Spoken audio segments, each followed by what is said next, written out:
Hello and welcome to Who Are You, the show where every week we get the opposition perspective and all the information you need to know ahead of the fixture. Now, this week, due to time constraints and technical difficulties, I was unable to do it. However, there was a mildly capable replacement in Gio to step in. But we're going to start, as we will every week, by asking the guest, who are you? Hi, so yeah, it's Freddie here from the Ugly Inside of Southampton channel and the longest serving Southampton fanzine. Quick bit of history. We used to sell it.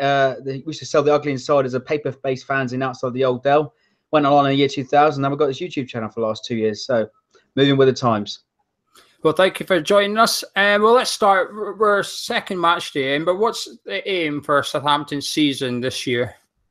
I think we probably share the same expectations in a top half finish, and the fact that we also need to kind of challenge for the top 7. Try and break that mold that Everton have now got under their belt. But I think we've got a great squad. I think if we're aiming for 8th and try and replicate and even go a step beyond last season. Last season was a bit dismal, but as a neutral, many people have said, "Hey, you finished 8th. You got a cup final. We'll absolutely take that." But it's the manner that we got there, and it's just a really poor performance a lot of the time last season and a lack of goals. But this season looks like Pellegrino's got it right so far, by the looks of things anyway.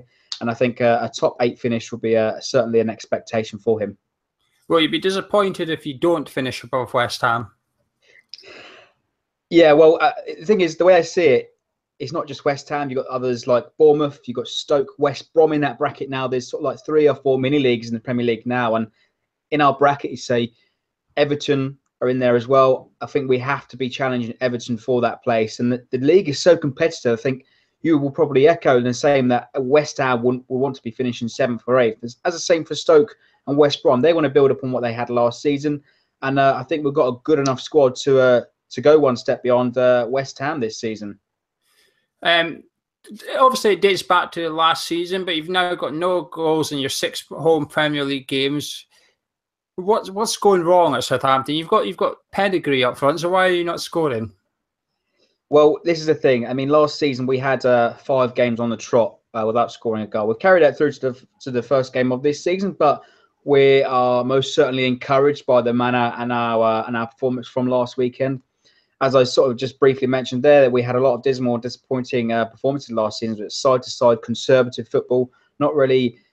I mean, actually, I've been reading into some articles that Nathan Redmond's publicly spoke to our local newspaper, and he said that they were hesitant to take their chances last season. And if you look at last weekend, 29 shots, we certainly aren't hesitant anymore. But something does need to change and something needs to be refined this week. And hopefully we can get the ball onto the back of the net, because only 2 of those shots last week can actually hit the target, and one of which was from our long-range effort, Dusan Tadic. So I'm certainly encouraged by the movement and the creativity we had last week, and hopefully we can carry that.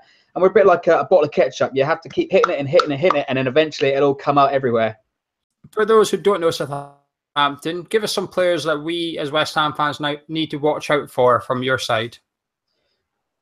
So the player that sticks out for me, most importantly, is Oriol Romeu, our anchor, our beast in the middle of the park, and he'll be relishing a chance to go up against your other tough tackling midfielders. West Ham always come down for a battle, always come down for a fight on the pitch, and Romeu will certainly be up for that. And I think moving forward, we've got a great spine in the squad.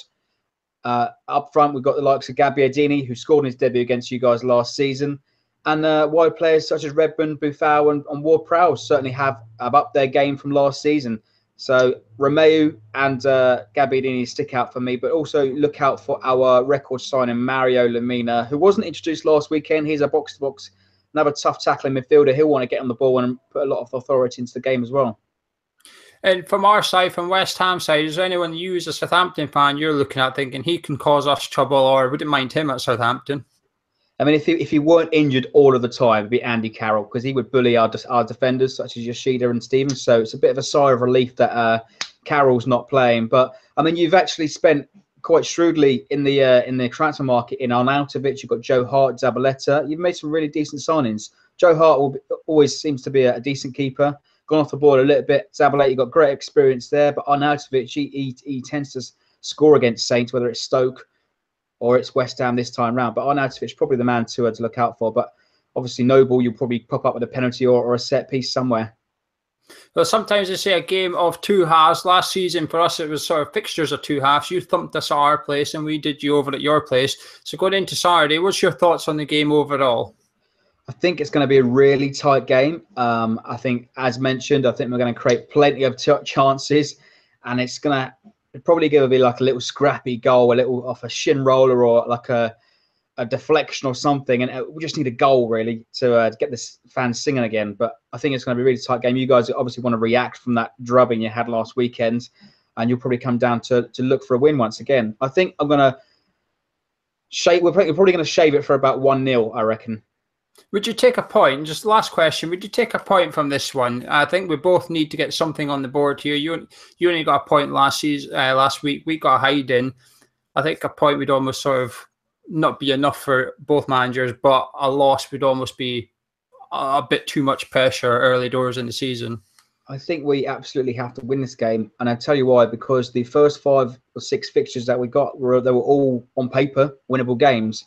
And Saints are notoriously slow starters in the Premier League. So a win on Saturday against West Ham could certainly take us into good stead up to Huddersfield. And then following that, we've got Watford and Crystal Palace. So those are definitely winnable games. And I think we realistically need to be looking to win this game on Saturday. So there you have it. A big thank you to Freddie from The Ugly Inside. Make sure to go follow them on Twitter at The Ugly Inside. Subscribe to their channel. They're a Southampton channel, but they do good stuff. I promise you'll see when you go and subscribe. Talking about subscribing, there's going to be a thing just here, which is like this orb, the subscribe orb. You click on it, right? And then you can subscribe. It's as simple as that. We've got tons of stuff coming up.